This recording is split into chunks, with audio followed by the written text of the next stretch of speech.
الحمد لله الذي لا تراه العيون ولا تخالطه الظنون ولا يصفه الواصفون، لا تغيره الحوادث ولا يخشى الدوائر، يعلم مثاقيل الجبال ومكائن البحار وعدد قطر الأمطار وعدد ورق الأشجار وعدد ما أظلم عليه الليل وأشرق عليه النهار، لا تواري منه سماء سماء ولا أرض أرضا ولا بحر ما في قاري ولا جبل ما في وعري.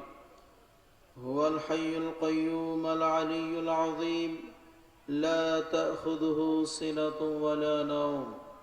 والصلاة والسلام على حبيبنا المصطفى الذي أعطاه خلق آدم، معرفة شيش، شجاعة نوح، خلة إبراهيم، لسان إسماعيل، رضا إسحاق، فصاحة صالح، حكمة لوط، بشرى يعقوب، جمال يوسف، صبر أيوب، طاعة يونس، جهاد يوشع، حب دانيال، وقار إلياس، جهد عيسى، قوة موسى، هيبة سليمان، وعلم الخضر، صلى الله عليه وعلى آله وأصحابه وأتباعه إلى يوم الدين. أما بعد، فأعوذ بالله من الشيطان الرجيم. بسم الله الرحمن الرحيم. يا أيها الذين آمنوا اتقوا الله ولتنظر نفس ما قدمت لغد واتقوا الله إن الله خبير بما تعملون.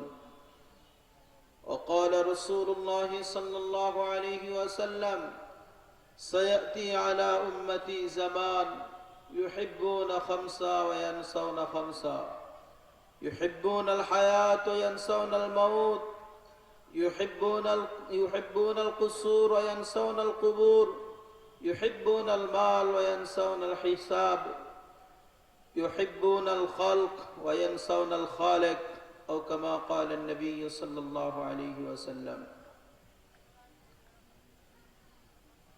চক্রামপুর শিয়ালাপাড়া গ্রামবাসীর উদ্যোগে বিশাল তাফসীরুল কোরআন মাহফিলের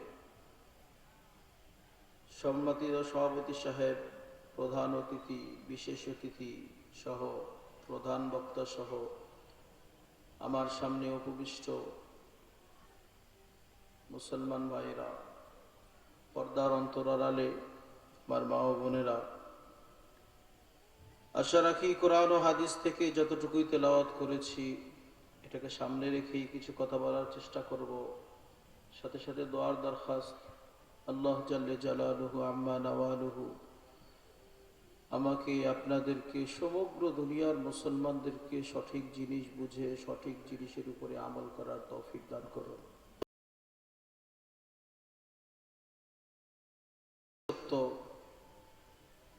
মানুষ দিন দিন দুনিয়াকে চমকপ্রদ বানানোর চেষ্টা করতেছে, আখিরাত ভুলে গেছে। আজকে পয়লা বৈশাখ না, কি বলেন? বাংলা সনের আজকে পয়লা বৈশাখ না। যুবক যুবতী তো দূরের কথা, আজকে রাস্তাঘাট পর্যন্ত যুবতী বানায় ফেলছে। দেখছেন? বুঝেন আমার কথা, বুঝেন আপনারা? সারা না দিলে কি কথা ঘুমো আপনাদের সামনে। আজকে শুধু যুবক যুবতী না, রাস্তাকেও যুবতী বানায় ফেলছে। দেখবেন আপনারা, দরকার কি ছিল? দিন দিন প্রতিদিন দুনিয়াকে আমরা সাজাইতেছি, দুনিয়া সাজাইতেছি। জালে দুনিয়া চো আরুসা রাস্তাস, প্রতিদিন দুনিয়া, বৃদ্ধ দুনিয়া, প্রতিদিন সে নতুন নতুন সাজে আমাদের সামনে আসে, আর 2 দিন পর পর সে নিজের স্বামী পাল্টায় দেয়। দেখেন না, আগে যে সরকার ছিল এখনো কি আছে? নাই, পাল্টাইছে। গদি তো ঠিক আছে, ঠিক না? গদি তো ঠিক আছে, কিন্তু স্বামী তো পাল্টায় দিছে। কি মনে করেন এইটা সারা জীবন থাকবে? থাকবে না, পাল্টায় দিবে। এখন যেভাবেই হোক দুনিয়ার থেকে যাওয়া লাগলে তারপরেও আর একজন আসবে, তো না আসবে না? আসবে। সিস্টেমে এইটা। দুনিয়াটা হলো একটা বাহন, আর আমরা তার যাত্রী। বাহন তো বাহনের জায়গায় ঠিক থাকবে, যাত্রী পরিবর্তন হবে, ঠিক না? হ্যাঁ, আজকে দেখেন, আজকে পহেলা বৈশাখ, কত যুবককে আমি বাজারে দেখে আসলাম, কত যুবককে আমি বাজারে ঘুরতে দেখে আসলাম। আজকে মাহফিল কার জন্য? যুবকদের জন্য মাহফিল। আজকে মাহফিলে লোকজন নাই কেন? আমাদের আখিরাতের কোনো ফিকির আমাদের নাই, সব দুনিয়া কেন্দ্রিক ফিকির আমাদের। দুনিয়া দিন দিন উন্নত কিভাবে করা যাবে এই ফিকিরে আমরা আছি। অথচ আজকে দরকার ছিল, আজকে পহেলা বৈশাখ যাইতেছে, আল্লাহ তাআলা আমার জিন্দেগিতে যে কয়টা পহেলা বৈশাখ নির্ধারণ করে রাখছিলেন, এর মধ্যে একটা পহেলা বৈশাখ বিদায় নিল আমার জীবন থেকে। বুঝেন আমার কথা? নির্ধারিত যেটা ছিল, 10টা হোক 20টা হোক, এর থেকে একটা বৎসর আমার জীবন থেকে বিদায় নিল। কিন্তু আমরা কি করতেছি? এর জন্য দুঃখিত হওয়ার দরকার ছিল, এর জন্য ব্যথিত হওয়ার দরকার ছিল, আমার চেহারায় পেরেশানির ছাপ দেখা দরকার ছিল। কিন্তু তা না, আজকে আমরা আনন্দ আর খুশির মোহরায় আমরা হারায় যাইতেছি। মনে করতেছি আমার হায়াত মনে হয় বাড়তেছে, মনে হয় আমার হায়াত জিন্দিগির থেকে আরো একটা বছর যোগ হইল, ঠিক না? যোগ হয়েছে না কম হয়েছে? কমছে না? আমার যদি 60 বছর নির্ধারিত থাকে, তো 60 বছরের থেকে একটা বছর চলে গেলে 61 বছর হয়, ঠিক না? 61 হবে না 59 হবে? 59 না? আমার বাড়িতে যে টাঙ্কি লাগায় রাখছি, এখানে আমার 2000 লিটার পানি ধরে, ওখান থেকে যদি আমি 1 লিটার পানি নিয়ে আনি, কমবে না বাড়বে? কমবে। প্রতি বৎসর পহেলা বৈশাখ আসে, প্রতি বৎসর। এটা আমাকে বার্তা দিয়া যায়, তোমার জিন্দগিতে যে কয়টা পহেলা বৈশাখ, যে কয়টা নির্ধারিত ছিল, আমি একটা বছর বিদায় দিতেছি। এর অর্থ কি? আমার উচিত ছিল মালিকের দরবারে কপালটা লাগায় দিয়া মালিকের দরবারে চোখের পানি জড়ায় এই কথা বলার দরকার ছিল। কায়ে মনে মালিককে রাজি করার দরকার ছিল, মালিক একটা বৎসর জীবন থেকে হারায় গেল, তোমার যেই শান অনুযায়ী যে ইবাদতের দরকার ছিল, তোমার মান অনুযায়ী যতটুকু খুশি করার দরকার ছিল, এটা পানি নাই, পানি নাই। আমি ও মেরে দোস্ত, আমরা তো কি, আমরা তো চোখের পলকে গুনার মধ্যে ডুবন্ত। ফেরেশতারা পর্যন্ত যারা এক চোখের পলক ও গুনার মধ্যে ডুবন্ত থাকে না, গুনাহ করে না, 1 সেকেন্ড পর্যন্ত গুনাহ করে না, তারা পর্যন্ত একদিন মালিকের সামনে দাঁড়াবে। হাদিস যদি খুলি, লম্বা হাদিস আমাকে উঠায় দিয়েছেন 10টায় উঠায় দিয়েছেন। কয় মিনিট বয়ান করবো আমি আপনাদের সামনে? প্রধান বক্তা আসবে না আপনাদের সামনে? প্রধান বক্তার জন্যই তো সব সাজানো এগুলো। হ্যাঁ, তার বয়ান শুনবেন না? আমাকে উঠায় দিয়েছেন 10টায়। কতটুকু আর বয়ান শোনাবো আমি আপনাদেরকে? যদি শুনতে চান একটু সামনের দিকে আসেন, ওই যে দূরে বসে রয়েছে, দেখছেন না? মনে হয় একটু ভালো লাগলো তো সামনে যাব, ভালো লাগবে না তো দুয়ার দিয়ে আসতে পালায়া যায়। অবস্থা মনে হয় এরকম। মজমা যত সুন্দর হবে, আল্লাহর রহমত আকাশ থেকে বর্ষণ হওয়া শুরু হবে। যে কথা বলতেছিলাম, সামনে আসেন, মজমা যত সুন্দর হবে, আল্লাহর দৃষ্টিতে এটা সুন্দর। ইন্নাল্লাহ জামিল ইউহিব্বুল জামাল, আল্লাহ সুন্দর সৌন্দর্যটাকেই পছন্দ করেন। দেখেন না কত সুন্দর ডেকোরেশন করছেন, সৌন্দর্যটা আল্লাহ পছন্দ করে। এই জন্য মজমাটাও সুন্দর হওয়া দরকার। কারণ আল্লাহ রসুল একদিন বয়ান করতেছেন, 2 ব্যক্তি আসছে, 2 ব্যক্তি আসার পর একজন মজমার মধ্যে জায়গা পাইছে, তো ফাঁকা জায়গায় বসে গেছে, আর একজন দূরে দাঁড়ায় আছে। আল্লাহ রসুল বলেন, 2 জনের উপমা দিব আমি। ওই কি, একজন আসছে তো আল্লাহর রহমতের কোলে জায়গা পাইছে, রহমতের কোলে বসে গেছে। আল্লাহ বলেন, আমি ওরেও রহমতের চাদর দিয়ে ঢাইকা রাখছি। আর যে আসে নাই, ভিতরে ঢোকে নাই, দূরের থেকে চলে গেছে, সে মজমার মধ্যে আসতে লজ্জাবোধ করছে।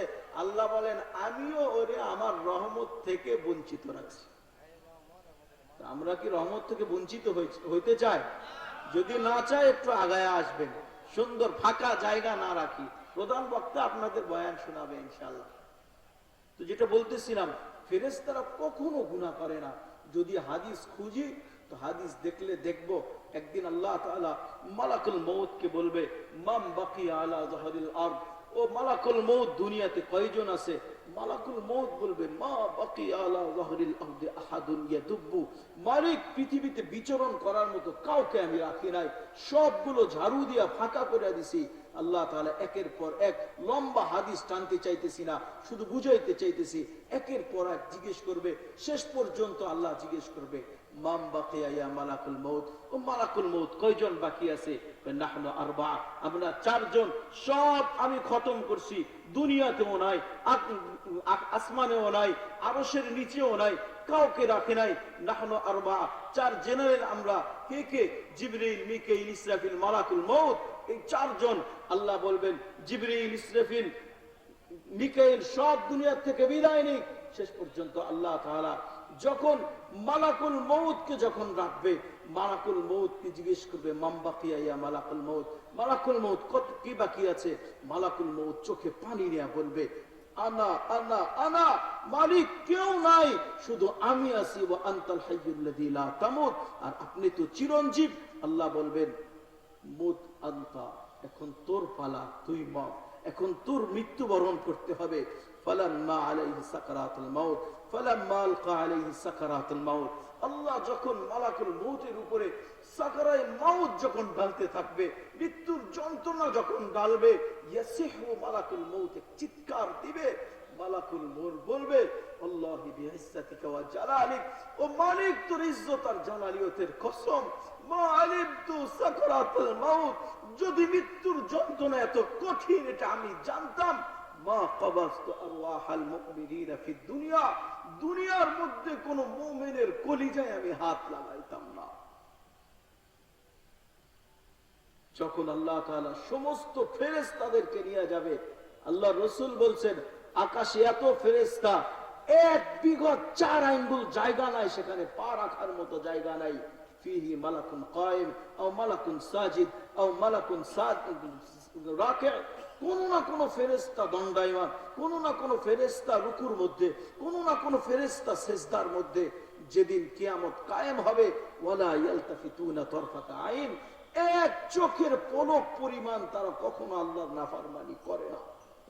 আমি যেটা আপনাকে বুঝাইতে চাইতেছি, আমরা তো প্রতি সেকেন্ডে আজকে যুব সমাজ আল্লাহর নাফরমানিতে হাবুডুবু খাইতেছে। দেখেন কয়টা যুবক আছে যার কাছে অ্যান্ড্রয়েড নাই? পাবেন এরকম যুবক আছে? শুধু যুবক না, যুবতী পর্যন্ত সবার হাতে অ্যান্ড্রয়েড। এর অর্থ কি? আপনি তাকায়া দেখেন, খোঁজ নিয়ে দেখেন, আজ যুবক যুবতী সব শুধু গুনার মধ্যে যুবক, গুনায় সয়লাভ হইতেছে। আমরা তারপরে অনুভূতি নিয়ে আসি নাই, মালিকের সামনে দাঁড়াবো তো কোন চেহারা নিয়ে দাঁড়াবো। কিন্তু আল্লাহর ফেরেশতারা একটা সেকেন্ড আল্লাহর নাফরমানি করে না।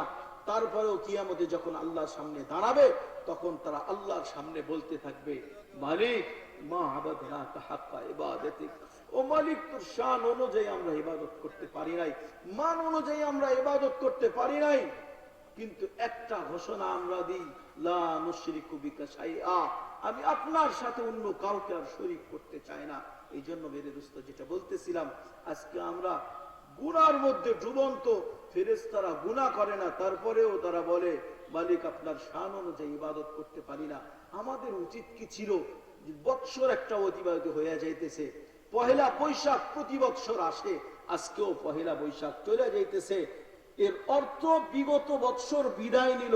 আমার উচিত ছিল মালিকের সামনে দাঁড়ায়া, মালিকের সামনে চোখের পানি জড়ায়া আল্লাহকে বলার দরকার ছিল, মালিক পুরাটা বৎসর তোমার নাফরমানিতে কাটায়া দিলাম, পুরাটা বৎসর তোমার রাসূলের সুন্নতের বিরুদ্ধাচরণ করে গেলাম। মালিক না জানি কখন মালাকুল মউত সামনে চলে আসে, খবরদার তোমার নাফরমানিতে থাকা অবস্থায় আমাকে ঢাক দিও না। এটা তো আল্লাহর সামনে আজকে রাত্রে দাঁড়ায়া আল্লাহর সামনে বলা দরকার ছিল, কিন্তু আজকে না। আজকে যুবক যুবতী কত নতুন ড্রেসে, কত আঙ্গিকে, হায় হায় কিভাবে আরেকজনের সামনে উপস্থাপন করতেছে। দেখছেন, শহরে গেছেন, যে একটু দেখে আসেন। আমাদের উচিত ছিল, এটার কারণ কি? আমাদের সামনে আখেরাত নাই, আমাদের সামনে দুনিয়া। যেটা প্রথম সূত্র উঠাইছি আমি, আমাদের সামনে আখেরাত নাই। যুবকও বোঝে না আখেরাতে আমার জন্য কি রাখা হয়েছে, বৃদ্ধ বোঝে না আমার জন্য কি রাখা হয়েছে, না নারী বোঝে, না যুবক বোঝে, না যুবতী বোঝে, কেউ বোঝে না আখেরাত আমার জন্য কি রাখা আছে। শুধু আমরা সামনে দুনিয়াটা দেখি। প্রতিদিন মসজিদে আজান হয় না? আজকে এশার আজান হয়েছে না?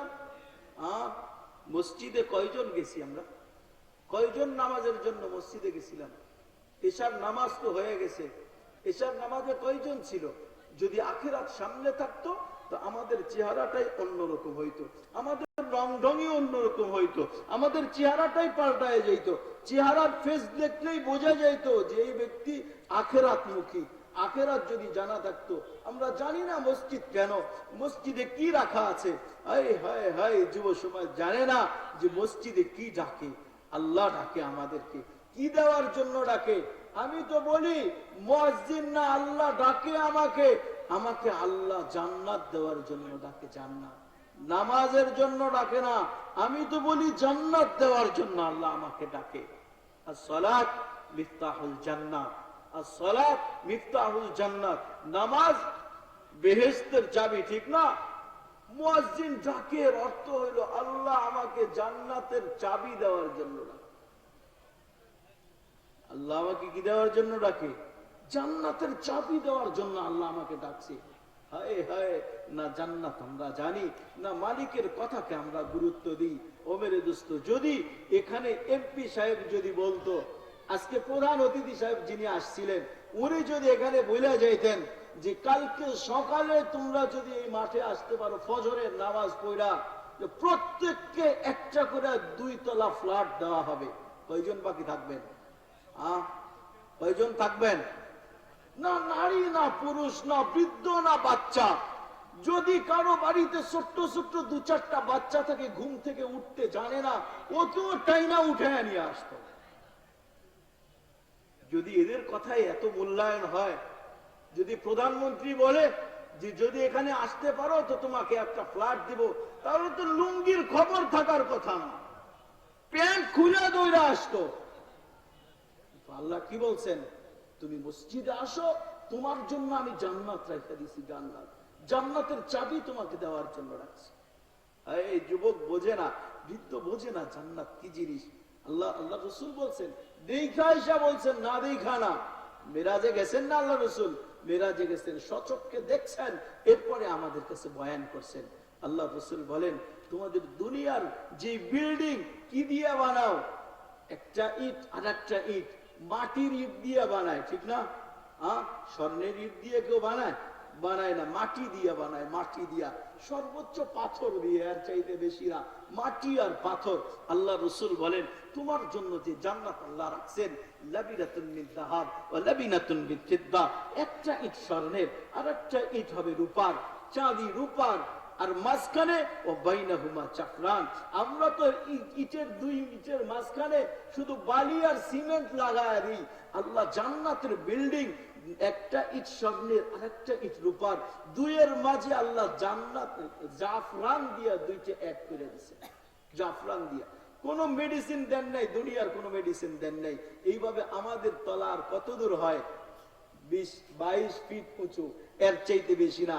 একটা ফ্লোর, ফ্লোর থেকে ছাদ 22 ফিট 25 ফিট, এর চাইতে বেশি নয়। কিন্তু আমার জন্য যে জান্নাত আল্লাহ বানায় রাখছে, যুবকের জন্য যে জান্নাত আল্লাহ বানায় রাখছে, আল্লাহ রসুল বলেন এক ফ্লোরই দুনিয়ার 100 তলার চাইতেও বড়। বুঝেন নাই? এক ফ্লোর 100 তলার উপরে বড়। এখন প্রশ্ন করতে পারেন, হুজুর আমরা এত উপরে উঠবো কি দিয়া, কেমনে উঠবো?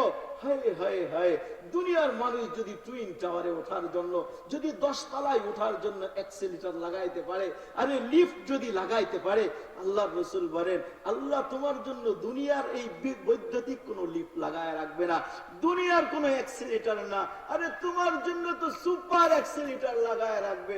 দুনিয়ার লিফট চলার জন্য বিদ্যুৎ লাগে, বাটন টিপতে হয়।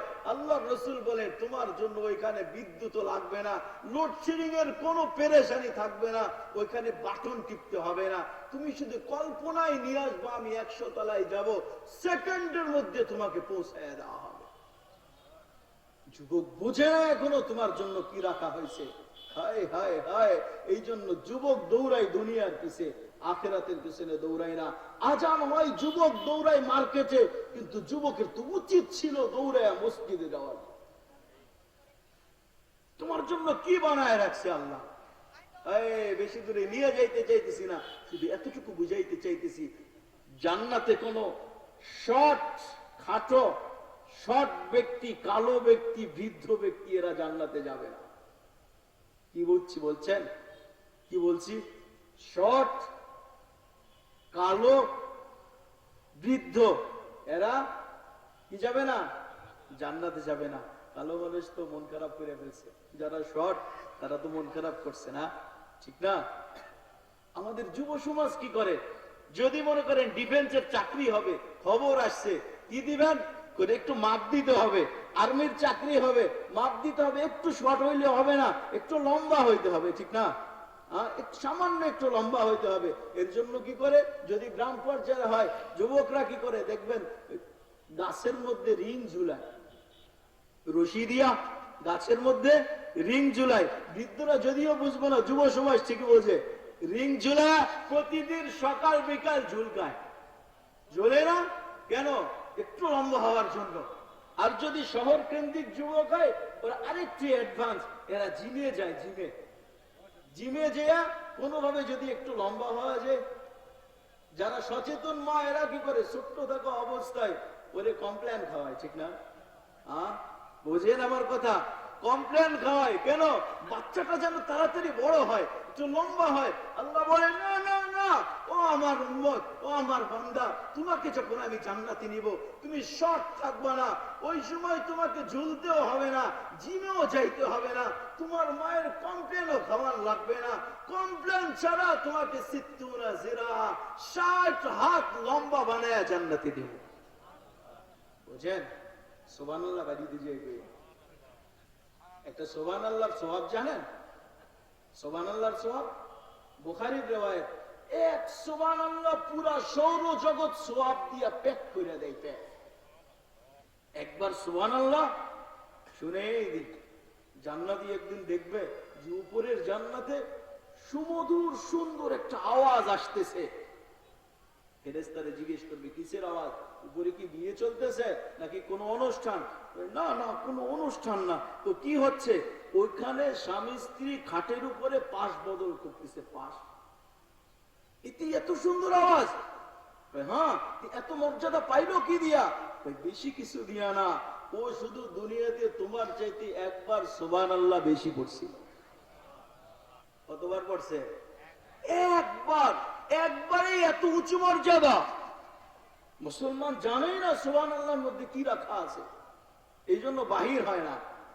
যদি এখানে গানের স্টেজ হইতো, দেখতেন তালি বাজাইতো আর মুখে শীষ বাজাইতো, ঠিক না? যুব সমাজ বোঝে এটা, কিন্তু উচিত ছিল সুবহানাল্লাহ এমন ভাবে বলবো আল্লাহর আরশ পর্যন্ত খেপা যাবে। সুবহানাল্লাহর আওয়াজ তো এইরকম হওয়ার দরকার ছিল। তো যেটা বলতেছিলাম, যে সেদিন আল্লাহ তাআলা আমাকে আপনাকে যখন নিবে, 10টা বৈশিষ্ট্য দিয়ে আল্লাহ জান্নাতে নিবে, ব্যক্তিগত 10টা বৈশিষ্ট্য। তার মধ্যে একটা, কমপ্লেন খাওয়াই ছাড়াই আল্লাহ তাআলা 60 হাত, আদম আলাইহিস সালাতু ওয়াস সালামের যে উচ্চতা, 60 হাত লম্বা বানায় আল্লাহ জান্নাতে নিবে। প্রথম বৈশিষ্ট্য। দ্বিতীয়ত দেখবেন কত যুবক যুবতী যায় বিউটি পার্লারে, ঠিক না? যুবকরা কোথায় যায়? জেন্টস পার্লারে যায়, দেখেন না? আরো যদি একটু অ্যাবিলিটিওয়ালা হয়, যদি কিছু টাকা সম্পদ থাকে, এরা কি করে? প্লাস্টিক সার্জারি করে আসে। দেখেন না এগুলো? কোনদিন যেন চেহারা নষ্ট না হয়। সৌন্দর্য যেন বাড়তে থাকে। এই জন্য বিউটি পার্লার, জেন্টস পার্লার, কত কিছুতে যুবক যুবতী যায়। ও যুবক তুমি জানলা না, ও যুবতী তুমি জানলা না, তুমি চিনলা না, তুমি বুঝলা না জান্নাতে তোমার জন্য কি রাখা আছে। আল্লাহ বলেন তোমাকে যখন জান্নাতে নিব, দুনিয়ার কোন কালো মানুষ জান্নাতে যাবে না। তোমাকে যখন জান্নাতে নিব, ইউসুফ আলাইহিস সালামের মতো সৌন্দর্য দিয়া তোমাকে জান্নাতে নিব। ইউসুফ আলাইহিস সালামের সৌন্দর্য কেমন ছিল? মিশরের যুবতীরা পর্যন্ত তার চেহারা দেখা হাত কাটছে, হাত, এমন সুন্দর ছিল সে। আল্লাহ বলেন তুমি আমার বান্দা, জান্নাতে যখন নিব ইউসুফ আলাইহিস সালামের মতো সৌন্দর্য দিয়া তোমাকে নিব। তৃতীয় নম্বর, আজকে কত মানুষ গলার কণ্ঠকে সুন্দর করার জন্য কত কিছু ব্যবহার করতেছে। দুনিয়াতে কত সিঙ্গার না আসলো, কত গায়ক না আসলো। আল্লাহ বলেন দুনিয়ার শুরু থেকে যতদিন গায়ক গায়িকা দুনিয়াতে আসছে, তখন থেকে নিয়া কিয়ামতের সকাল পর্যন্ত যত সিঙ্গার দুনিয়াতে আসবে, সমস্ত সিঙ্গারের কণ্ঠ যদি এক জায়গায় করা হয়, আল্লাহ তাআলা তোমাকে জান্নাতে যখন নিবে, ও যুবক ও যুবতী তোমাদেরকে যখন জান্নাতে নিবে, ওই সময় আল্লাহ তোমার কণ্ঠে যে আওয়াজ দিবে, সমস্ত সিঙ্গারদের কণ্ঠ তোমার কাছে মলিন হয়ে যাবে, কোন মূল্য রাখবে না। আল্লাহ তাআলা যখন জান্নাতে নিবে, দাউদ আলাইহিস সালাতু ওয়াস সালামের কণ্ঠ দিয়া নিবে। দাউদ আলাইহিস সালামের কণ্ঠ কেমন ছিল? কিতাবে আসছে দাউদ আলাইহিস সালাতু ওয়াস সালাম যখন জাবুর কিতাব যখন তেলাওয়াত করতেন, যখন জাবুর কিতাব তেলাওয়াত করতেন, তাখরুজুল হিতান তামায়ালাতিল জিবাল, পাহাড় পর্বত পর্যন্ত তার সুরের তালে তালে ডান্স করতে থাকতো, ডান্স, পাহাড় পর্যন্ত নাচতে থাকতো। তাখরুজুল হিতান, উনি যখন জাবুর তেলাওয়াত করতেন, পানির থেকে মাছ পর্যন্ত কিনারায় চলে আসতো উনার জাবুর কিতাব শোনার জন্য। ওয়াকাফাতিত তুয়ুর, পাখি পর্যন্ত ওরা বন্ধ করে দিয়ে তার জাবুর কিতাব শুনতে বাধ্য হয়ে যাইতো।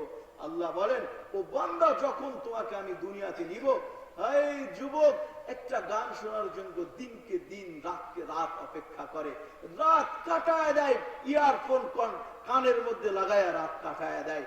হায় হায়, সেদিন যেই কণ্ঠ তোমাকে দিবে, আল্লাহ দাউদি কণ্ঠ দিয়ে তোমাকে জান্নাতে দিবে। সেদিন আর অন্য কিছু খাইতে হবে না। আল্লাহ বলেন তোমাকে 10টা বৈশিষ্ট্য দিব, তার মধ্যে একটা হইল আদম আলাইহিস সালাতু ওয়াস সালামের মতো লম্বা, দ্বিতীয় নম্বর ইউসুফ আলাইহিস সালাতু ওয়াস সালামের মতো সৌন্দর্য, তৃতীয় নম্বর দাউদ আলাইহিস সালাতু ওয়াস সালামের মতো কণ্ঠ, চতুর্থ নম্বর আল্লাহ তাআলা যাদেরকে আমাদেরকে জান্নাতে নিবেন, তাদেরকে হযরতে মুহাম্মদুর রাসূলুল্লাহ সাল্লাল্লাহু আলাইহি ওয়াসাল্লামের চরিত্র দিয়ে আল্লাহ আমাদেরকে নিবেন। মুহাম্মদুর রাসূলুল্লাহর চরিত্র কেমন ছিল বলেন? আম্মা জানকে জিজ্ঞেস করছেন আল্লাহ রাসূলের চরিত্র কেমন ছিল। আল্লাহ রাসূলের চরিত্রের বর্ণনা দিতে যেয়ে বলতেছেন, আম্মা জান বলেন খুলুকুহু আল কোরআন, হায় আমার নবীর চরিত্র তো পুরা কোরআনের ফটোকপি। কোরআন যা ছিল পুরাটাই রাসূলের চরিত্রের সাথে একটুও অমিল পাওয়া যাবে। রাসূলের চরিত্র তো এমন ছিল, কেউ যদি থাপ্পড়ও লাগায় দেয়, আল্লাহ রাসূল তার হাতে চুমা খেয়ে পাঠায় দেয়। চরিত্র তো এমন ছিল। কিন্তু আজকে আমাদের মনুষ্যত্ব বোধ পর্যন্ত আমরা হারায় ফেলছি। মানুষ কাকে বলে? মনুষ্যত্ব বোধ যদি হারায় না ফেলি, যদি মনুষ্যত্ব বোধ আমাদের মধ্যে থাকতো, তাহলে ছোট্ট বাচ্চাকে টেপ পেঁচায় আমরা হত্যা করতে পারতাম না। ছোট্ট ছোট্ট বাচ্চা কি অপরাধ করছে? কোনো অপরাধ ছিল না তাদের। যদিও অপরাধ ছিল, বাবা মায়ের সাথে যদিও দ্বন্দ্ব ছিল, ছোট্ট বাচ্চা তো কোনো অপরাধ করে নাই। যদি মনুষ্যত্ব বোধ থাকতো, তাহলে ছোট্ট বাচ্চার উপরে কোনো প্রতিশোধ নিতে পারত। আল্লাহ রাসূল তো শিখে গেছেন, কিন্তু আমরা কতটুকু ধারণ করতে পারছি? এই জন্য বলতেছিলাম, জান্নাতে যখন যাবে, তখন মুহাম্মদুর রাসূলুল্লাহ সাল্লাল্লাহু আলাইহি ওয়াসাল্লামের চরিত্র দিয়ে আমাদেরকে জান্নাতে নিবে। আল্লাহর হাবিব সাল্লাল্লাহু আলাইহি ওয়াসাল্লাম বলেন, যখন তোমাদেরকে জান্নাতে নেওয়া হবে, মুসা আলাইহিস সালাতু ওয়াস সালামের শক্তি দিয়ে আল্লাহ তাআলা জান্নাতে দিবেন। একটু কাজ করলে তো কাইত হয়ে পড়ি। এখন খাবার যদি একটু নরমাল হয়, কাজ করতে পারি না, বেশি দূরে যাইতে পারি না। আল্লাহ রাসূল বলেন তোমাদেরকে মুসা আলাইহিস সালাতু ওয়াস সালামের শক্তি দিয়ে নিবে। শুধু তাই নয়, অকুওয়াতু মিয়াতি রাজুল, হায় হায় হায়, দুনিয়াতে একটা পুরুষত্ব, পুরুষের যৌবন শক্তি বাড়ানোর জন্য কত হারবাল খাইতে হয়, কত কিছু ব্যবহার করতে হয়। আল্লাহ রাসূল বলেন না না না না, জান্নাতে যখন যাবা তখন তোমাকে 100 পুরুষের যৌবন শক্তি দিয়ে আল্লাহ জান্নাতে নিবে। একটা দুইটা না, 100 পুরুষের যৌবন শক্তি। আজকে দেখবেন কত মোড়ে মোড়ে কত সাইনবোর্ড দেখছেন না? শহরের মোড়ে মোড়ে এত সাইনবোর্ড কেন? কত কিছুর সাইনবোর্ড, কত কিছু দিচ্ছে কেন জানে? বর্তমান সময় যুব সমাজ নিজের যৌবন শেষ করে ফেলছে। বর্তমান সময় যুব সমাজ নিজেকে ধ্বংস করে ফেলছে, যার কারণে এখন চমকপ্রদ একটা যদি লিফলেট দেওয়া যায়, বাস ব্যবসা তঙ্গে উঠবে। ওরা জানে। আল্লাহ রাসূল বলেন যখন জান্নাতে যাবে, জান্নাতে যাওয়ার সময় তোমাকে 100 পুরুষের যৌবন শক্তি দিয়া নেওয়া যাবে। আচ্ছা, এত শক্তি দিবে তো আমাদের বয়স কেমন হবে? আল্লাহ রাসূল বলেন মিলাদ ঈসা, ঈসা আলাইহিস সালামের মতো 33 বছরের টকবকে যুবক। আমি এখনই বলছি কোন বৃদ্ধ মানুষ জান্নাতে যাবে না। আল্লাহ রাসূল বলেন তোমাকে যখন জান্নাতে নিবে 33 বছরের টকবকে যুবক বানায় আল্লাহ জান্নাতে নিবে। আল্লাহ রাসূল বলেন বাকি 3টা জিনিস আছে, 3টা জিনিস এমন আছে আল্লাহ রাসূল শুধু জান্নাতীদের জন্যই সুসংবাদ দিয়েছেন। আল্লাহ রাসূল বলেন জুরদুন মুরদুন মুকহালুন, ওই সময় দাড়ি থাকবে না, মুছ থাকবে না, চোখের নিচ দিয়ে সুরমা লাগানো হবে।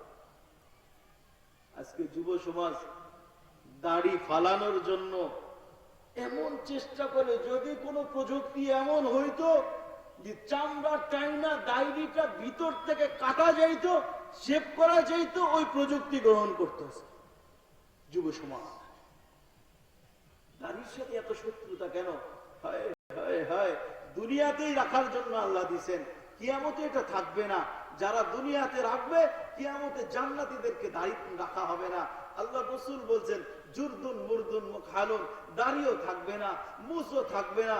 দুনিয়াতে যদি না রাখা হয়, কিয়ামতের দিন এটা রাইখা টানতে টানতে জাহান্নামে নেওয়া হবে। এই জন্য আল্লাহ রাসূল বলছেন দাড়ি রাখা দাও, কারণ মুসলমানদের এটা বৈশিষ্ট্য। একসময় এমন ছিল, পুরুষেরও বৈশিষ্ট্য ছিল দাড়ি, ঠিক না? বড় বড় কাফেরেরও দাড়ি ছিল। আবু জাহেল, উতবা, সাইবা, এদের বড় বড় দাড়ি ছিল। তারা জানতো দাড়িটা পুরুষের সৌন্দর্য। আল্লাহ তাআলা দাড়ি কখন দিয়েছেন? জান্নাতের মধ্যে যখন আল্লাহ আদমকে বানাইছেন, বানানোর পরে তার মনটা খারাপ, সাথী নাই, সঙ্গী নাই। যদি সাথী না থাকে, বিশাল অট্টালিকা দিয়া কি করবে?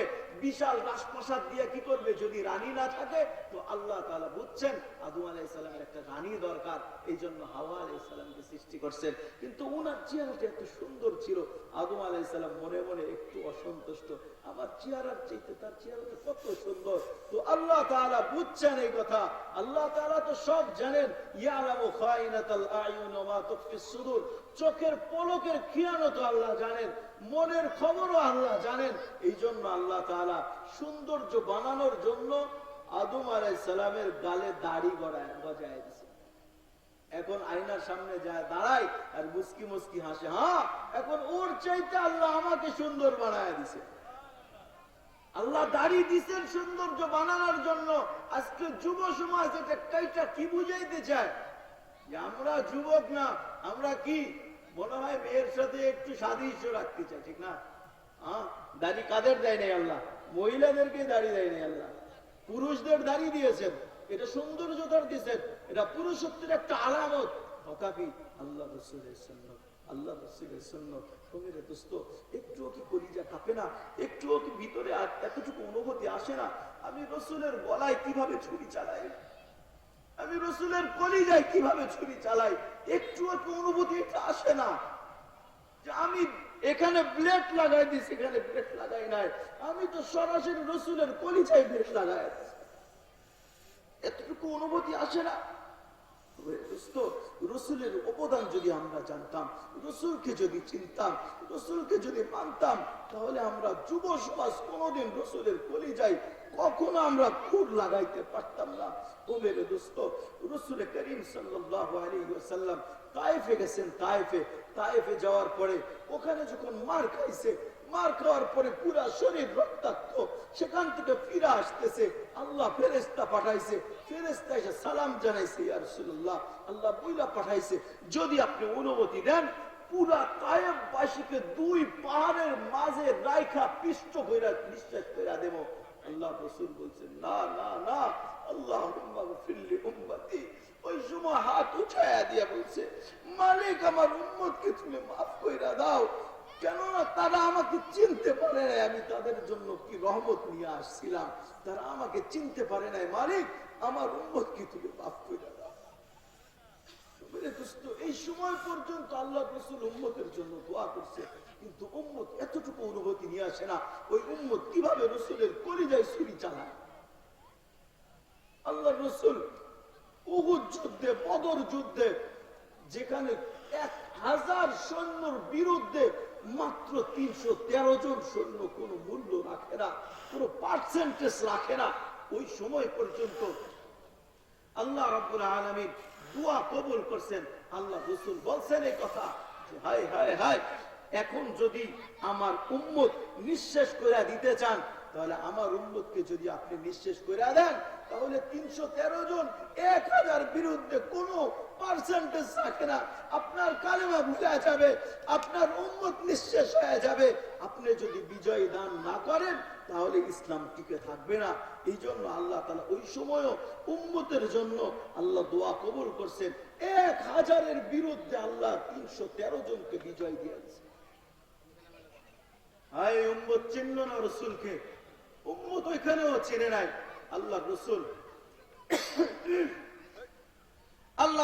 সাল্লাল্লাহু আলাইহি ওয়াসাল্লাম কিয়ামতের দিন সবাই যখন হাবুডুবু খাবে, নিজের ঘামের মধ্যে যখন হাবুডুবু খাবে, ওই সময় সবাই পরামর্শ দিবে, যাও আদম আলাইহিস সালাম আমাদের পিতা, তার কাছে যাও, তার কাছে যাওয়ার পরে সুপারিশ করো যেন আমাদের এখনই আল্লাহ তাআলা ফয়সালা করে দেন, জান্নাত দিলে ভালো, জাহান্নাম দিলে দিক। তারপরও কিয়ামতের কঠিন ময়দান, এমন কষ্ট সহ্য করতে পারতেছি না, যেন আমাদের জন্য সুপারিশ করে।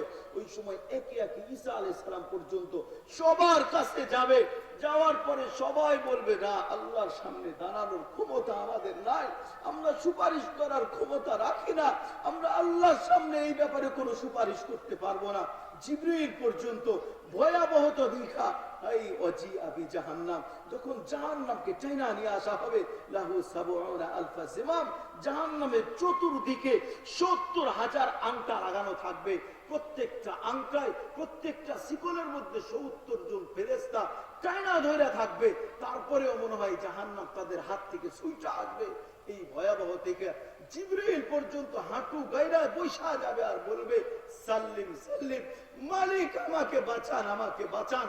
ওই সময় পর্যন্ত কারো সাহস হবে না আল্লাহর সামনে দাঁড়ানোর। সবাই পরামর্শ দিবে, যাও মুহাম্মদুর রাসূলুল্লাহ সাল্লাল্লাহু আলাইহি ওয়াসাল্লামের কাছে যাও, উনি সুপারিশ করার যোগ্যতা রাখেন, উনার কাছে দৌড়ায় যাবে সবাই। আল্লাহ রাসূল বলেন, হ্যাঁ হ্যাঁ, এখনই তোমরা আসল জায়গায় চলে আসছো, আমি এখন সুপারিশ করার ক্ষমতা রাখি। আল্লাহ রাসূল নিজের কপালটা মাকামে মাহমুদে লাগায় দিবেন, সিজদায় পড়ে যাবেন, আল্লাহ তাআলার কাছে সুপারিশ করতে থাকবেন। আল্লাহ বলবেন, হাবিব, আমি আপনারই অপেক্ষা করতেছিলাম, হাবিব, আপনার জন্য আমি অপেক্ষমান ছিলাম, আমি শুধু অপেক্ষা করতেছিলাম আমার হাবিব কখন আসবে, কপালটা লাগায় দিবে, আমাকে ডাকবে, আমার হাবিব ডাকতে দেরি হবে, আমি মালিক নাইমা আসতে দেরি হবে না। ওই সময় আল্লাহ রাসূলের সিজদার কারণে আল্লাহ তাআলা আসবেন, আসার পরে আল্লাহ তাআলা ডাক দিবেন আর বলবেন, ও আমার হাবিব, আপনি আপনার মাথা উঠান, সাল তোতা, আপনি চাইতে থাকেন আমি দিতে থাকবো, সাফি তো সাফা, আপনি সুপারিশ করবেন আমি মঞ্জুর করতে থাকবো, আপনি যাকে ইচ্ছা তাকে নিয়ে আপনি জান্নাতে যাবেন। মেরে দোস্ত, ওই রাসূলকে যদি আমরা খুশি না করতে পারি, যুব সমাজ তোমাদেরকে আমি হাতে পায়ে ধরে যায়, আমি তোমাদেরকে হাতে পায়ে ধরি, যদি ওই রাসূলকে যদি খুশি না করতে পারছি, হাই রাসূল যদি নিরাশ হয়ে যায়, রাসূল যদি বেজার হয়ে যায়, কিয়ামতের দিন আমাকে জান্নাতে নেওয়ার মতো আর কেউ থাকবে না। এই জন্য যেটা বলতেছিলাম, রাসূলের গলায় ছুরি চালাইতে একটুও কি কষ্ট লাগে না? রাসূলের কলিজায় খুব লাগাইতে কি একটু কষ্ট লাগে না? আমার তো উচিত ছিল যে রসুল দুনিয়াতে থাকা অবস্থায়, এমন মুসলিম শরীফের রিওয়ায়াত, আল্লাহ রসুল বলেন কিয়ামতের দিন আল্লাহ তাআলা আমার সুপারিশের কারণে এক একটা দলকে আল্লাহ জাহান্নাম থেকে মুক্ত করতে থাকবেন, আমার সুপারিশের কারণে জান্নাতে দিবেন। হইতে হইতে এমন অবস্থা আসবে, মান ক্বালা ফি কলবিহি মিসকালা যাররাতিন মিন ঈমান, যার অন্তরে যাররা পরিমাণ ঈমান আছে তাদেরকেও আমার সুপারিশের কারণে আল্লাহ জান্নাতে দিবেন। এরপরে বলবো, মালিক কোনদিন তোমাকে একদিন বিশ্বাস করছিল, যাররা পরিমাণ ঈমান নিয়ে এখন বেঁচে ছিল, কোনদিন ভালো কাজ করে নাই, এদেরকেও আমার সুপারিশে তাদেরকে জান্নাতে দেন। আল্লাহ বলবেন, ও আমার হাবিব, আপনার শুধু উম্মতের প্রতি এত দরদ, আমার কি একটুও দরদ নাই? আমার কি বান্দার প্রতি একটুও দরদ নাই? আমার কি মহাব্বত বান্দার প্রতি নাই? সব মহাব্বত কি আপনারই আছে? আমাকে একটু শেষ কাজটা করতে দেন, আমাকে শেষ কাজ করতে দেন। আল্লাহ রাব্বুল আলামিন নিজের কুদরতি দুই হাত দিয়া জাহান্নাম থেকে উঠায়া যত মানুষ আছে একবার আল্লাহকে আল্লাহ বলে মানছে, এমন সকল মানুষকে আল্লাহ নহরে হায়াতের মধ্যে ডুবায়া ওই জান্নাতের নদীর মধ্যে গোসল করায়া তাকে জান্নাতে দিয়া। এই রসুলকে চিনলাম না, এই চক্রামপুরের যুবক রসুলকে চিনল না, নওগাঁর যুবক রসুলকে চিনল না, যুবতীরা রসুলকে চিনল না। আজকে তো যুবতীরা আখেরাতই ভুলে গেছে। আখেরাত কি জিনিস যুবতী জানে না, যদি জানতো বেপরদা হয়ে নিজের চেহারা অন্যকে দেখাইতে পারত। যদি যুবতী চিনত আল্লাহ তাকে কোথায় উঠায় দিছে, রসুল তার সম্মান কোথায় রাখছে, আজকে যুবতী নিজের চেহারাকে অবলীলায় সস্তা বানায় দিত। যেই জিনিস যত দামি এই জিনিস তত গোপনে থাকে, ঠিক না? আপনার বাড়ির স্বর্ণ যেখানে থাকে, আপনার সাধারণ কাপড় সেখানে থাকে, কেউ কোনোদিন রাখে? যে জিনিস যত দামি এই জিনিস তত অভ্যন্তরে থাকে, তত লুকায়িত থাকে, মানুষের চোখের আড়ালে থাকে, মানুষের চোখের সামনে থাকে না। আজকে মা বোন বুঝাইতে চেয়েছে, আল্লাহ আমাকে যত দামি বানাইছিল এটাকে আমি সস্তা বানায় দিছি। যদি সস্তা না হইতো মা বোনদের চেহারা কোটিপতিও দেখে, মা বোনদের চেহারা এখন রিক্সাওয়ালাও দেখে, মা বোনদের চেহারা এখন মুসি চামারও দেখে, আর বয়া বয়া সে মজা লইতে থাকে। মা বোন বোঝে না আপনি নিজেকে কত নিচে বানায় দিচ্ছেন, নিজেকে কত ছোট বানাইছেন, মূল্যহীন বানাইছেন। যদি তা না হইতো আজকে পয়লা বৈশাখ নতুন নতুন ড্রেসে নতুন নতুন কাপড়ে শহরের অলিতে গলিতে ঘুরে বেড়াইত না। যদি নিজেকে চিনত, আমার মা বোনরা যদি চিনত, কিন্তু আল্লাহ রসুল আপনাকে কোথা থেকে কোথায় উঠায় দিছে, আপনার পায়ের নিচে সন্তানের বেহেশত সিলমোহর মাইরা দিছে আল্লাহ। তো নিজেকে চিনলেন না। ইমাম শাফি রহমতুল্লাহ আলাই মায়ের পায়ের নিচে বৈশা বৈশা সারা রাত তেল মালিশ করতো, সারা মাঝে মাঝে মায়ের পায়ে চুমু দিতেন, চুমু। মা ঘুমের মধ্যে কাইপা উঠতো, কাইপা উঠা বলতেছে, বাবা তোর পবিত্র ঠোঁট আমার পায়ে লাগায় দিছি। না মা, কই তোমার পায়েটা আমি আমার ঠোঁট লাগাই নাই, তো দেখলাম তোর ঠোঁট আমার পায়ে লাগাইছি। তো শাফি রহমতুল্লাহ বলতেন, না মা না, আমি তো তোমার পায়ে ঠোঁট লাগাই নাই, আমি তো আমার দুই ঠোঁট দিয়ে জান্নাতে চুমো খেয়ে স্বাদ নিতেছি। মাকে কত উপরে উঠায় দিছে আল্লাহ। কিন্তু আজকে ওই যুবতী, ওই মা বোনরা নিজেকে মানুষের সামনে সস্তা বানায় দিছে, মূল্যহীন বানায় দিছে। মায়ের দোয়াকে আল্লাহ এত উপরে উঠাইছে, পিস্তলের গুলি বিষ হইতে পারে, মেশিন গানের গুলি বিষ হইতে পারে, মায়ের দোয়া কখনো মিস হয় না, আল্লাহর কাছে ডাইরেক্ট কবুল হয়ে যায়। আল্লাহ রসুল বলছেন, আল্লাহ রসুলের কাছে এক সাহাবী আসছেন, এসা বলতেছেন, ইয়া রাসূলুল্লাহ, সবচেয়ে ভালো উত্তম ব্যবহার পাওয়ার যোগ্যকে? আল্লাহ রসুল বলেন, উম্মুকা, তোমার মা। দ্বিতীয়বার তোমার মা, তৃতীয়বার তোমার মা, চতুর্থবার তোমার পিতা। আল্লাহ রসুল জানায় দিছে, পিতার চাইতে মায়ের মর্যাদা সন্তানের কাছে 3 গুণ আল্লাহ রসুল বাড়ায়। কিন্তু ওই মা আজকে নিজেকে মূল্যহীন বানায় দিছে। যদি আখিরাত সামনে থাকতো, রসুল যদি সামনে থাকতো, সাহাবা একরাম তো এমনি এমনি পাগল হয় নাই, তাদের সামনে জান্নাত ছিল বিদায় পাগল হয়েছে। ছোট্ট দুই বাচ্চা আল্লাহ রসুলের কাছে গেছেন। আল্লাহ রসুলের কাছে যাওয়ার পরে আল্লাহ রসুলকে বলতেছেন, জিহাদের জন্য সারিবদ্ধ হইতেছিল সবাই, সবাই জিহাদের জন্য সারিবদ্ধ হইতেছে, একটু পরেই হয়তো অবলীলায় নিজের জীবন উৎসর্গ করবে। ছোট্ট দুই বাচ্চা আব্দুর রহমান বিন আউফ রাদিয়াল্লাহু তাআলার পাশে দাঁড়াইছে। দাঁড়ানোর পরে বলতেছে, চাচা আবু জেহেলকে আপনি চেনেন? আবু জেহেলকে চেনেন? আব্দুর রহমান বিন আউফ রাদিয়াল্লাহু তাআলা বলেন, না, ছোট্ট দুই বাচ্চা, মক্কার বড় সর্দার, এর খোঁজ খবর নিয়ে তুমি কি করবা? আমরা শুনছি সে নাকি মক্কায় আমার রসুলকে অনেক কষ্ট দিচ্ছে। আবু জেহেল নাকি রসুলকে অনেক কষ্ট দিচ্ছে। চাচা, আমরা আবু জেহেলকে দুনিয়ায় ছাড়তে চাই না, যে আমার রসুলকে কষ্ট দেয় তাকে আমরা দুনিয়ায় ছাড়বো না। ছোট্ট বাচ্চার ইমানের পাওয়ার দেখেন, সে বলতেছে যে আল্লাহ রসুলকে কষ্ট দিচ্ছে। আবু জেহেল যত বছর বড় সর্দার হোক না কেন, আমাদের হাত থেকে আজকে বাঁচতে পারবে না। আব্দুর রহমান বিন আউফ রাদিয়াল্লাহু তাআলা বলেন, আমি শুধু ইশারা করছি, দেখো ভাতিজা, ওই যে যাইতেছে আবু জেহেল বড় ঘোড়াটার উপরে। আমি বলতে দেরি, ইশারা করতে দেরি, পাশে তাকায় দেখি দুই ভাই, এক ভাইও নাই, বাস পাখির মতো দৌড়ায় গেছে। একজন আবু জেহেলের ঘোড়ার পায়ে মারছে, আর একজন আবু জেহেলের গর্দানে মারছে। দুইজনে মিলে আবু জেহেলকে চিরতরে দুনিয়া থেকে বিদায় করছে। ইমানের পাওয়ার দেখেন, পাওয়ার। যেটা বলতেছিলাম মেরে দোস্ত, আমরা রসুলকে চিনি নাই। ছোট্ট বাচ্চা যেভাবে রসুলকে চিনছে আমরাও চিনি নাই। একজন মা যেভাবে রসুলকে চিনছে আমরা চিনি নাই। একজন মা দূরে আসছে, আল্লাহ রসুলের কাছে আসছে, আয়েশা বলতেছেন, ইয়া রাসূলুল্লাহ, ইয়া হাবিবাল্লাহ, আমার কলিজার টুকরা সন্তান দুধ পান করে, ছোট্ট বাচ্চা, আপনি যুদ্ধের ময়দানে যাবেন, আমার কলিজার টুকরা সন্তানকে আপনি যুদ্ধের ময়দানে নিয়ে যান। তো আল্লাহ রসুল বলছেন, মা, এত ছোট্ট বাচ্চাকে আমি যুদ্ধের ময়দানে নিয়ে কি করব? কোনো কাজে তো আসবে না। হায় হায় হায়, আল্লাহ রসুলকে বলতেছেন, ইয়া রাসূলুল্লাহ, আমিও জানি ছোট্ট বাচ্চা কোনো কাজে আসবে না, আমিও জানি ছোট্ট বাচ্চা ময়দানে কোনো কাজে আসবে না, কিন্তু আমার তো বড় কোনো সন্তান নাই যে আপনার সাথে আমি জিহাদে পাঠাবো, আমার তো কোনো স্বামী নাই যে আপনার সাথে জিহাদে পাঠাবো। আমার কলিজার টুকরা সন্তান, আপনি সন্তানকে নিয়ে যান।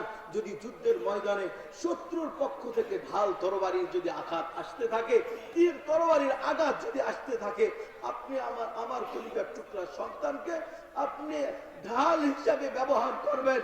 যদি শত্রুর তীর তরবারির আঘাত যদি একবার লেগে যায়, আমার কলিজার টুকরা সন্তান যদি বিদায় নেয়, আমার হাবিব, আমি কিয়ামতের দিন এক শহীদের মা হয়ে আল্লাহর সামনে দাঁড়াইতে পারবো। তারা তো চিনছে রসুলকে, তারা বুঝছে রসুলের অবস্থান, বুঝছে রসুলের মোহাব্বত করি যাইছিল। এক মা চার সন্তানকে, যুবক সন্তানকে এক জায়গায় নিয়ে আসছে, নিয়ে আসা বলতেছে, ও আমার কলিজার টুকরা সন্তানরা, যুদ্ধের ময়দানে তোমরা যাবা, একজন রসুলের ডানে, একজন বামে, একজন পিছনে, একজন সামনে, চারজন চারদিক থেকে রসুলের জিহাদ করবা তোমরা। চার সন্তান বলতেছে, মা, আমাদেরকে জিহাদে পাঠাইতেছেন, আমরা যদি শহীদ হয়ে যাই তাহলে আপনার খেদমত কে করবে? মা বলছে, সন্তানরা, তোমাদেরকে আমি জিহাদে পাঠাইতেছি, একজনও জীবন নিয়ে ফিরবা না, আমি আমার চিন্তা করি না, তোমরা একজনও জীবন নিয়ে ফিরতে পারবা না। চার কলিজার টুকরা সন্তান বলছেন, মা, কেন শহীদ হইতে বলতেছে? এত তামান্না কোনো শহীদের? তো মা বলছে, সন্তানদেরকে বলতেছে, আমার বাজানরা, তোরা একজনও শহীদ হওয়া ছাড়া তোরা ঘরে ফিরবি না। ভাই, কেন? কিয়ামতের দিন আল্লাহর সামনে দাঁড়াবে, আর এক একটা মা দাবি করবে, আমি এক শহীদের মা হয়ে আসছি, অন্যজন বলবে আমি দুই শহীদের মা হয়ে আসছি, অন্যজন বলবে তিন শহীদের মা হয়ে আসছি। আমি উঠবো আর বলবো, আমি চারটা শহীদের মা হয়ে আপনার সামনে আসছি। মেরে দোস্ত, তারা তো চিনছে, রসুলকে চিনছে, কিন্তু আমরা তো চিনি না। যদি চিনতাম তো আমাদের চেহারার রং ঢঙই আলাদা, আমাদের চলাফেরাই অন্য থাকতো। এই জন্য যেটা বলতেছিলাম যে, হায়, চিনলাম না রসুলকে, সেই দিন পর্যন্ত আল্লাহ রসুলকে আমরা চিনি নাই। কঠিন ময়দানে, জিহাদের ময়দানে ছোট্ট বাচ্চা ডান হাতে কোপ দিয়েছে, শুধুমাত্র চামড়ার সাথে লাইগায় ঝুলতেছিল। সে বিরক্ত হইতেছিল, না না না, এইভাবে বিরক্ত হইয়া জিহাদ করা যায় না।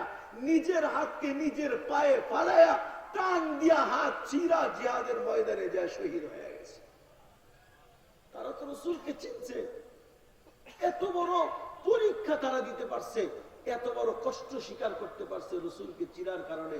কিন্তু যুব সমাজ আজকে দাড়ি কাটা ছাড়তে পারে না, কারণ রসুলের মহব্বত তো করি যায় না। রসুলের মহব্বত যদি কলিজায় থাকতো, কোন যুবক আল্লাহ রসুলের কলিজায় কোনদিন খুর লাগাইতে পারত না।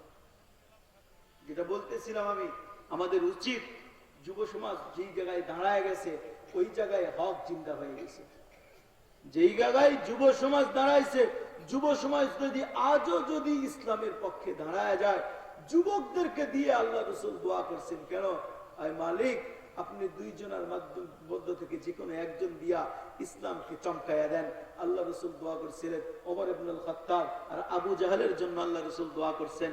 আল্লাহ রসুলের দোয়া ওমর ইবনুল খাত্তাব রাদিয়াল্লাহু তাআলার জন্য কবুল হয়েছিল। আল্লাহ তাআলা এক ওমরের জন্য পুরা মক্কার মধ্যে ইসলামকে চমকাইয়া দিয়েছে।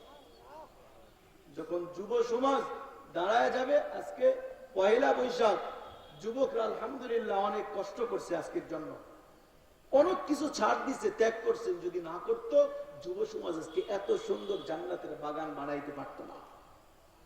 আমি এই এলাকার যুব সমাজকে ধন্যবাদ জানাই, তাদের জন্য দোয়া করি আল্লাহ তাআলা তাদেরকে এইভাবে প্রতি বৎসর যেন যেখানে অপসংস্কৃতি সেখানেই যেন ইসলামের ঝান্ডা নিয়ে যুব সমাজ দাঁড়ায় যায়। আপনারা চান না এরকম? অবশ্যই দরকার। প্রত্যেকটা এলাকায় যেন যুব সমাজ এইরকম, যেখানে অপসংস্কৃতি চলতেছে, যেখানে একটু আভাস পাওয়া যাইতেছে, ওখানেই যেন এরকম কোরআনের একটা কনসার্ট দাঁড় করায় দেয়। যেখানে সুন্নতের পদার্পণ ঘটবে সেখান থেকে বেদাত অটোমেটিক উঠে যাবে। এই জন্য আমি এলাকার যুব সমাজকে আমি ধন্যবাদ জানাই, তাদের কৃতজ্ঞতা প্রকাশ করি। আল্লাহ তাআলা যে যুব সমাজের কারণে, যে এলাকার মানুষের কারণে এত সুন্দর একটা পরিবেশ সৃষ্টি করছেন, আল্লাহ তাআলা সবাইকে দ্বীনের জন্য কবুল করুক। সকলে বলুন আমিন। যেটা বলতেছিলাম, যুব সমাজকে আর একটু সচেতন হইতে হবে, আর একটু সচেতন হইতে হবে। আল্লাহ রসুল আমাদের জন্য যা করে গেছেন, আমরা রসুলের জন্য কিছুই করতে পারি নাই। শেষ বয়সে চলে আসছি, শেষ জামানায় চলে আসছি আমরা। এই সময় একটা সুন্নতকে আঁকড়ে ধরা, এর অর্থ হইল একটা জ্বলন্ত আংরা হাতে রাখা যত কষ্টকর হবে না, একটা সুন্নত মানা এর চাইতেও বেশি কষ্টকর হবে।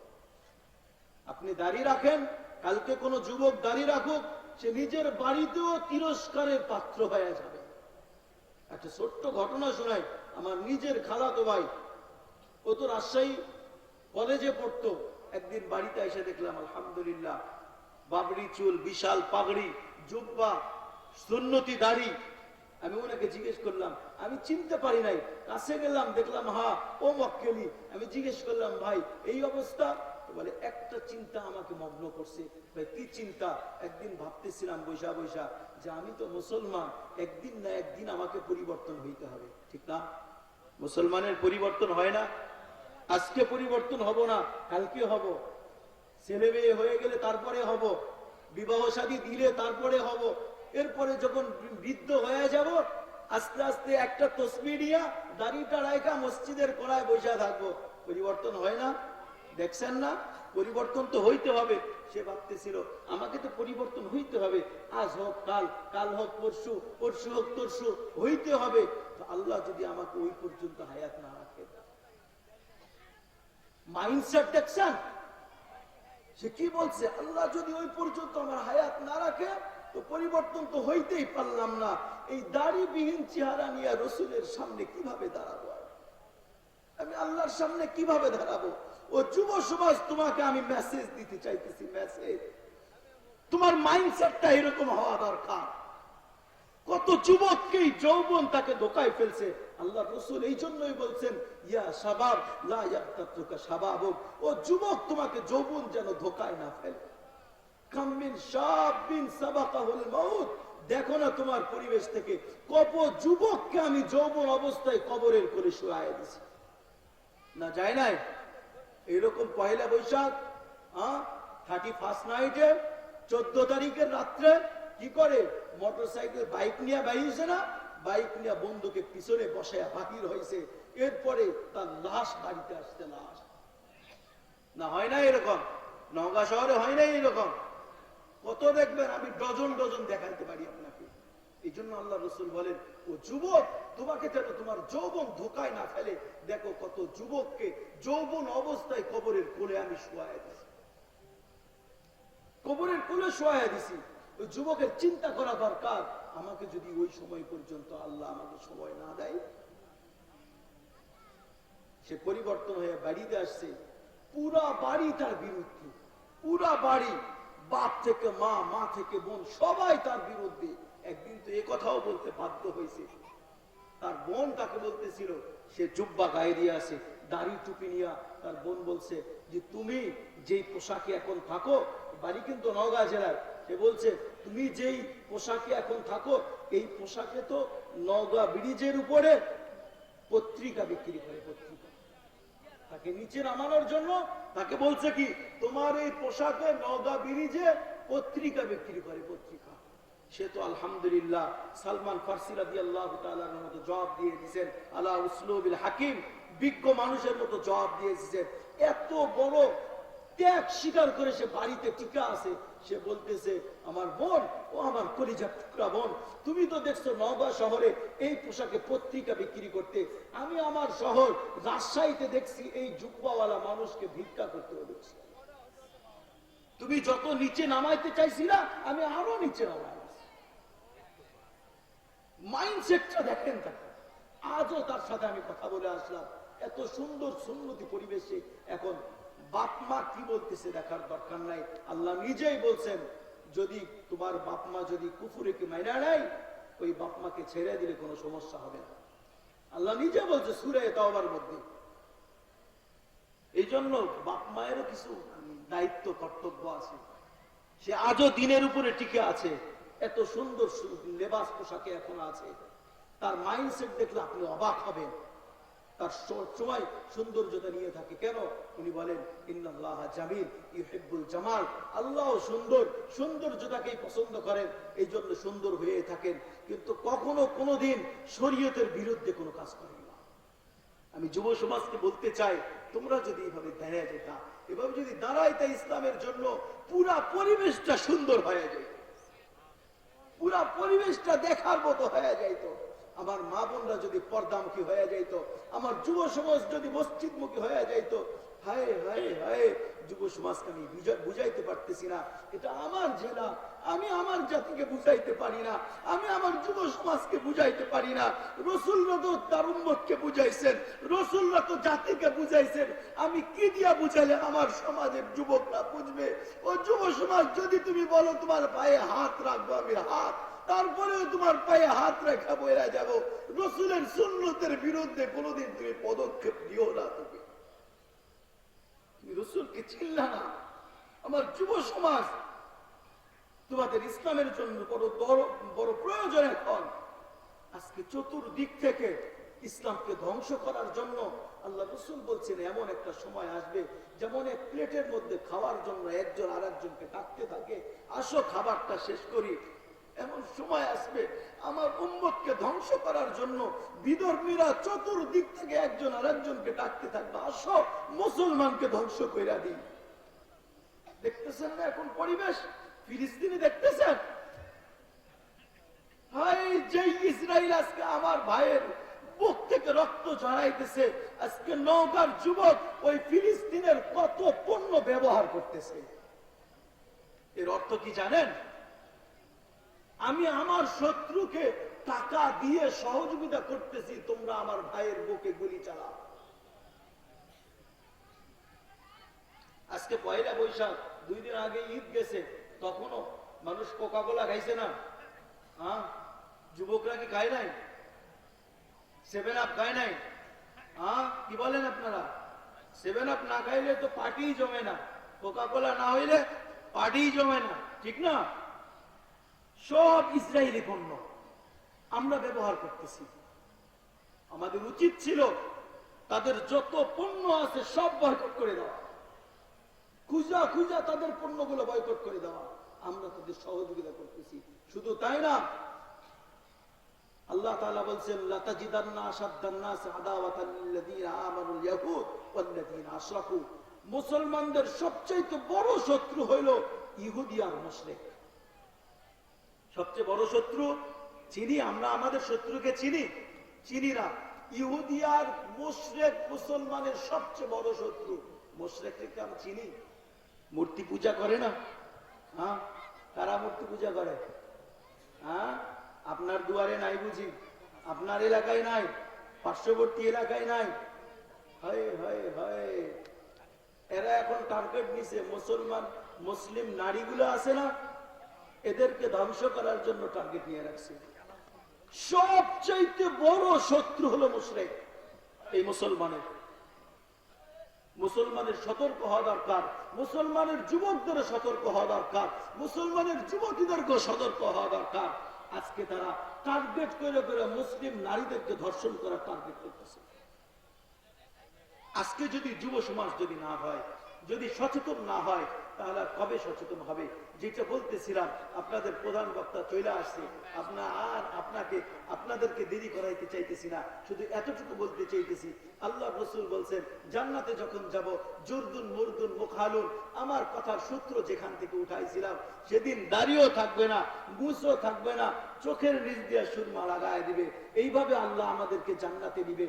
যদি আমরা এখন যদি নিজেকে রসুলের জন্য প্রস্তুত করতে পারি, ইনশাআল্লাহ 10টা বৈশিষ্ট্য দিয়া আল্লাহ রাব্বুল আলামিন আমাদেরকে জান্নাতে নিবে। আমরা ওই জান্নাতে যাইতে প্রস্তুত আছি তো ইনশাআল্লাহ? আল্লাহ রাব্বুল আলামিন, প্রধান বক্তা চলে আসতে সময় নষ্ট করতে চাইতেছি না, একেবারে 11টা বাজতে চলেছে। এই জন্য আপনারা প্রধান বক্তার ওয়াজ খুব মনোযোগ দিয়ে শুনবেন। আমারই ছাত্র আলহামদুলিল্লাহ। ছাত্র যেমন ওস্তাদ যেমন, ছাত্র দিয়ে ওস্তাদ চিনা যায়, ঠিক না? ফল দিয়ে গাছ চিনে, ঠিক না? মানুষটা একটা প্রবাদ বাক্য আছে। কি প্রবাদ বাক্য? গাছ তুমি কি ফলে পরিচয়, ঠিক না?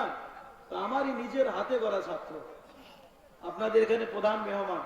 আশা করি আলহামদুলিল্লাহ আপনাদের যতটুকু চাহিদা পুরাটাই দেওয়ার চেষ্টা করবে। আমি বলে দিছি, পুরাটাই দেওয়ার চেষ্টা করবে। আপনারা সবাই যে যেখানে আছেন সবাই একটু প্যান্ডেলে আসার চেষ্টা করেন। আমি আর বেশি দূরে যাইতেছি না, যতটুকু আলোচনা হলো আল্লাহ রাব্বুল আলামিন আমাকে আপনাদেরকে সবাইকে আমল করার তৌফিক দান করুন। ওয়া আলাইনা ইল্লাল বালাগ। আসসালামু আলাইকুম ওয়া রাহমাতুল্লাহ।